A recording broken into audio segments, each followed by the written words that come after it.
कहते हैं कि किताबें सिर्फ कहानियां नहीं होती, हम्म। कभी कभी ये आपकी जिंदगी भी बदल सकती हैं। बिल्कुल। आज हम कुछ ऐसी ही किताबों की एक लिस्ट पर बात कर रहे हैं जिन्हें कई जगहों पर जीवन बदलने वाला बताया गया है। हाँ, ये एक दिलचस्प फहरिस्त है। तो आज की हमारी चर्चा इन्हीं चुनिंदा किताबों पर होगी।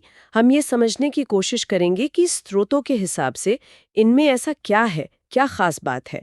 चलिए शुरू करते हैं फिर। लिस्ट में पहली किताब है जेन ऑस्टिन की प्राइड एंड प्रेजुडिस। स्रोत कहते हैं रोमांस, समाज और बुद्धि का उत्तम मिश्रण। काफी दिलचस्प शुरुआतें हैं ना। बिल्कुल। और दिलचस्प इसलिए भी मतलब क्योंकि ये सिर्फ एक प्रेम कहानी नहीं है। ऑस्टिन बहुत बारीकी से उस जमाने के इंग्लैंड के सामाजिक ताने बाने को बुनती हैं। जैसे कि शादी कैसे सिर्फ प्यार का मामला नहीं थी, बल्कि उसमें संपत्ति, सामाजिक रुतबा, पारिवारिक दबाव, ये सब कितना शामिल था। हाँ, ये बात तो है। और किरदारों की बातचीत में जो समझदारी और जो कटाक्ष है, वो समाज पर एक तरह की टिप्पणी भी है। बिल्कुल। और ये किरदारों के जरिए सामाजिक नियमों पर सवाल उठाना, ये तो आज भी उतना ही जरूरी लगता है, नहीं? हाँ हाँ, जब हम अपनी पसंद और समाज की उम्मीदों के बीच कहीं फंसे होते हैं। अच्छा, तो इसी व्यक्तिगत चुनाव और सपनों की बात शायद अगली किताब में है। दूसरी किताब है पाउलो कुएलो की द अल्केमिस्ट। इसके बारे में कहा गया है अपने सपनों का पीछा करने का सर्वोत्तम पाठ। ये तो बहुत मशहूर है। हाँ, बहुत ज्यादा। और इसकी वजह शायद इसकी सादगी में छिपी गहराई है। ये पर्सनल लेजेंड, मतलब अपने व्यक्तिगत सपने को खोजने और उस पर चलने की बात करती है।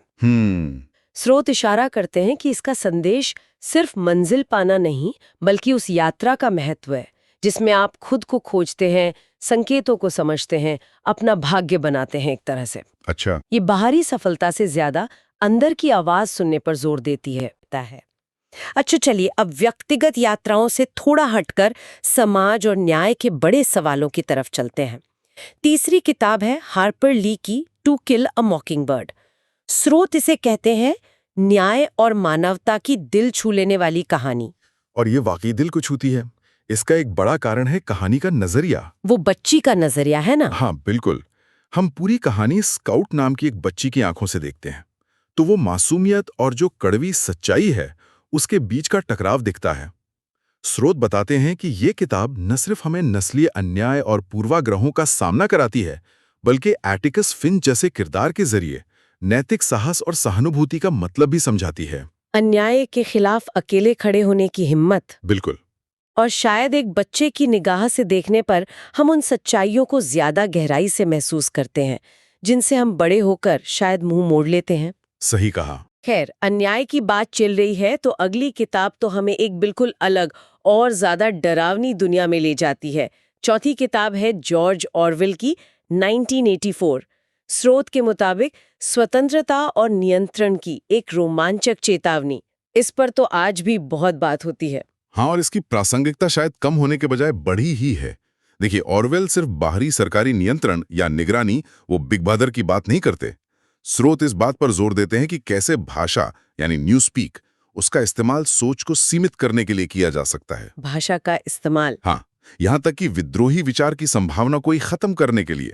ये एक तरह का मनोवैज्ञानिक नियंत्रण है, बहुत डरावना। बाप रे। सत्य क्या है, याददाश्त क्या है, व्यक्तिगत स्वतंत्रता का मतलब क्या है, ये किताब इन सवालों को बिल्कुल झंझोड़ कर रख देती है। ये सोचना ही भयानक है कि भाषाएं आजादी छीनने का हथियार बन सकती है। वाकई ये सिर्फ चेतावनी नहीं, एक गहरा विश्लेषण है। अच्छा, चलिए इस गंभीर माहौल से निकलकर अब थोड़ा अमरीकी सपने और उसकी हकीकत की तरफ चलते हैं। यस। तो लिस्ट की पांचवी और आखिरी किताब है एफ स्कॉट फिट्जगेरल्ड की द ग्रेट गैट्सबी।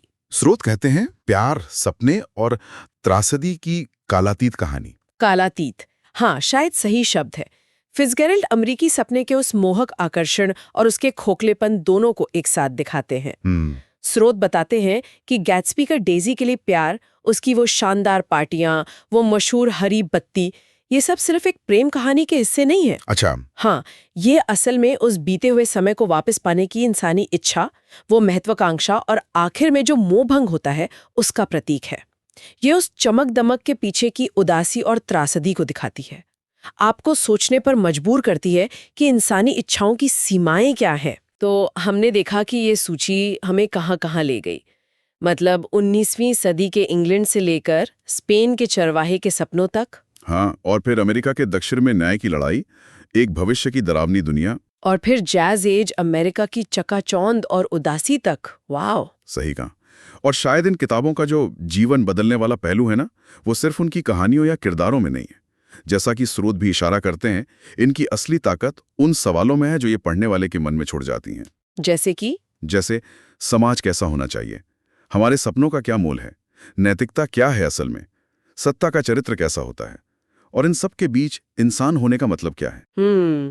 ये वाकई सोचने वाली बातें हैं। और शायद अंत में यही सवाल बचता है कि इन अलग अलग विषयों में से, चाहे वो सामाजिक नियमों को चुनौती देना हो, या अपने सपनों के पीछे भागना हो, न्याय के लिए खड़े होना हो, या फिर सत्ता के खतरों से सावधान रहना हो, या फिर प्यार और महत्वाकांक्षा की उलझनों को समझना हो। हाँ, बिल्कुल। इनमें से आज के पाठक के लिए कौन सा पहलू सबसे ज्यादा मायने रखता है और क्यों? ये एक ऐसा सवाल है जिस पर हम सब अपने अपने अनुभवों की रोशनी में सोच सकते हैं।